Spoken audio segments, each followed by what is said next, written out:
everyone, welcome to the video.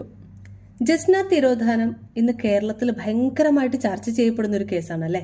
ജസ്നയുടെ അച്ഛൻ ഇപ്പോഴും strong ആയിട്ട് ആ കേസുമായിട്ട് മുന്നോട്ട് പോകുന്നുണ്ട്. ജസ്നയ്ക്ക് എന്ത് സംഭവിച്ചു എന്നറിയാൻ വേണ്ടിയിട്ട്. അതേ ക്യൂരിയോസിറ്റി നമ്മളിൽ ഓരോരുത്തർക്കുമുണ്ട്. ജസ്നയ്ക്ക് എന്ത് സംഭവിച്ചു, ജീവനോടെ ഉണ്ടോ? അതിനിടയ്ക്ക് പല അഭ്യൂഹങ്ങളും നമ്മൾ കേൾക്കുന്നുണ്ട്. കേരളത്തിലില്ല, രാജ്യം വിട്ടുപോയി, ISSൽ ചേർന്നു എന്നുള്ള തരത്തിലുള്ള അഭ്യൂഹങ്ങൾ നമ്മൾ കേൾക്കുന്നുണ്ട്.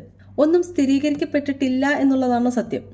അതിനിടയ്ക്ക് ഫസ്റ്റ് റിപ്പോർട്ടർ എന്ന് പറയുന്ന ഒരു യൂട്യൂബ് ചാനലിൽ ഇന്ന് ഒരു വീഡിയോ ഞാൻ കാണാനിടയായി. ISSൽ നിന്നുള്ള, സിറിയയിലെ ISSൽ നിന്നുള്ള ഒരു വീഡിയോ ആണത്. ആ വീഡിയോയിലുള്ള പെൺകുട്ടിക്ക് ജസ്നയുമായി രൂപസാദൃശ്യമുണ്ട്, ഭയങ്കരമായിട്ടുള്ള രൂപസാദൃശ്യമുണ്ട്. അത് ജസ്ന തന്നെയാണോ എന്നുള്ള സംശയം അദ്ദേഹം ഉന്നയിക്കുന്നുമുണ്ട്. അതിൻ്റെ അടിയിൽ ഒരുപാട് പേര് കമൻറ്റ് ചെയ്യുന്നത് കണ്ടു. അത് ജസ്ന തന്നെയാണ്, ഇതിനെതിരെ അന്വേഷണം വേണം എന്നുള്ള തരത്തിൽ ആളുകൾ വിശ്വസിച്ച മട്ടാണ് അത് ജസ്ന തന്നെയാണ് എന്ന്. ആ വീഡിയോ ഞാൻ ഇതിൻ്റെ കൂടെ ചേർക്കാം.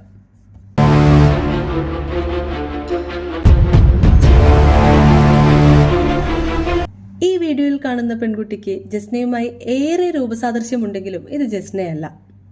യമനി ആയിട്ടുള്ള എന്നാൽ അമേരിക്കൻ പൗരത്വം ഉണ്ടായിരുന്ന ഹുദാമുത്താന എന്ന് പറഞ്ഞിട്ടുള്ള പെൺകുട്ടിയാണ്. ISSുമായി ചേർന്ന് പ്രവർത്തിക്കാൻ ഏറെ ആഗ്രഹിച്ച അവർ സിറിയയിലേക്ക് പോവുകയും ISSൽ ചേരുകയും ചെയ്തതുകൊണ്ട് അമേരിക്കൻ പൗരത്വം നഷ്ടപ്പെടുകയാണ് ഉണ്ടായത്.